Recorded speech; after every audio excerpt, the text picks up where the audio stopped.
दोस्तों नमस्कार। जनता की आवाज़ न्यूज़ चैनल में आप सभी का स्वागत है।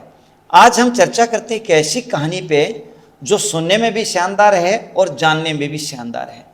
दरअसल एक दिन क्या होता है, भोला और पार्वती दोनों ही आकाश मार्ग से धरती लोक की तरफ आ रहे थे।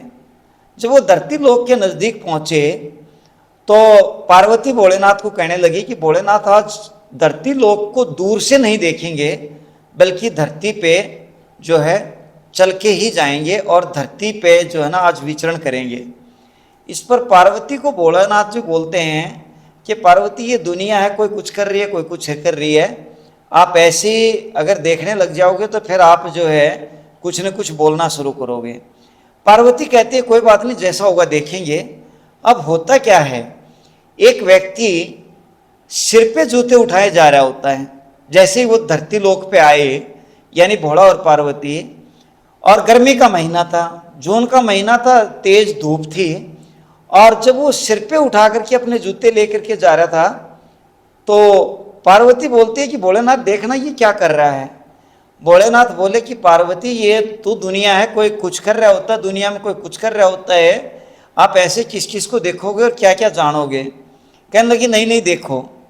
अब पार्वती की जिद के आगे भोलेनाथ जी जो है उसके पास आकर के बोलते हैं कि भाई, जो ये जूते तूने सिर पे उठा रखे हैं, इन जूतों को पैर में क्यों नहीं पहन लेता है? इतनी तेज धूप है, तेरे पैर चल रहे हैं और तू जूतों को उठा करके सिर पे रख के जा रहा है।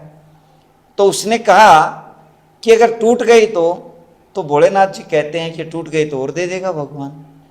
तो इस पर वो बोलता है कि भगवान कहीं अपनी यात्रा नहीं करवाता, हम तो यूं ही फिर रहे हैं।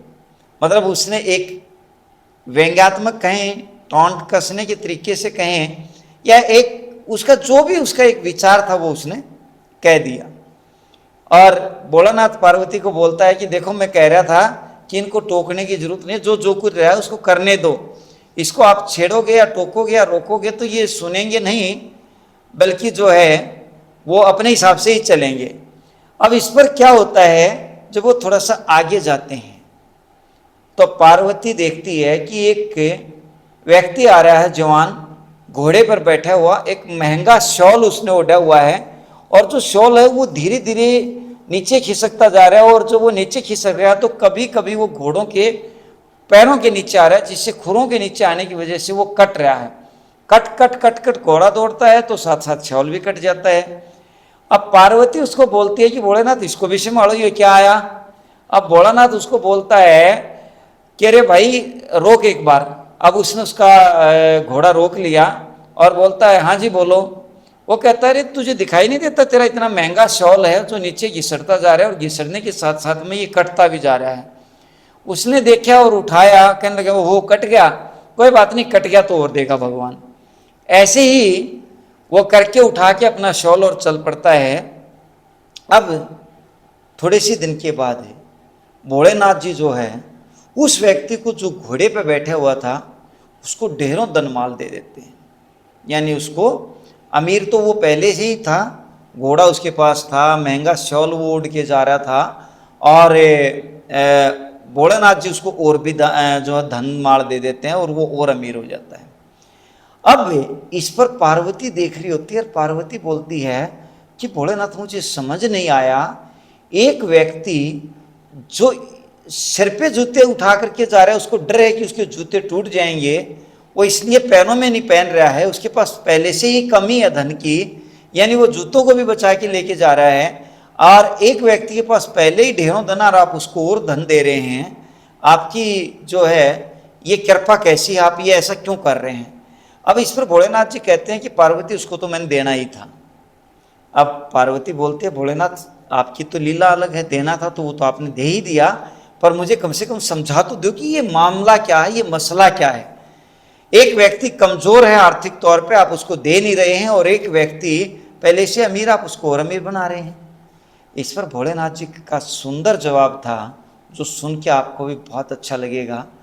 भोलेनाथ जी ने कहा कि पार्वती, उसको तो मैंने देना ही था। क्यों? क्योंकि उसकी तो आस्था ही मेरे पे थी। शाल कटने के बाद भी कहता है जब शॉल कट जाता तब भी कहता है कि और देगा भगवान ने। लेकिन जो जूते उठा के सिर पे जा रहा था उसको मैंने टोका कि भाई तू इसको पहन ले, तेरे को भगवान और दे देगा अगर टूट गए। तो वो तो कहता भगवान कहीं अपनी यात्रा नहीं कराता, जब उसका ट्रस्ट ही नहीं है तो मैं उसको क्या दूं, लेकिन जो बैठे ही मेरे भरोसे है उसको तो मैंने देना ही है। दोस्तों जो ये कहानी है, इसकी जो शिक्षा है, जो मॉरल है, वो ये है कि ट्रस्ट ऑन गॉड ऑलवेज, हमेशा भगवान पे विश्वास करें और अपने पे आत्मविश्वास करें, यानी अपना आत्मविश्वास बना के रखें और भगवान पे यकीन बना के रखें। जब उस पर यकीन होगा तो मैं श्योर कह सकता हूँ, मैं गारंटीड कह सकता हूँ, मैं सुनिश्चित कर सकता हूँ आपको कि कभी भी उस पर किया हुआ यकीन आपका नहीं टूटेगा और उस पर किया हुआ यकीन हमेशा आपको फलदायक ही परिणाम देगा।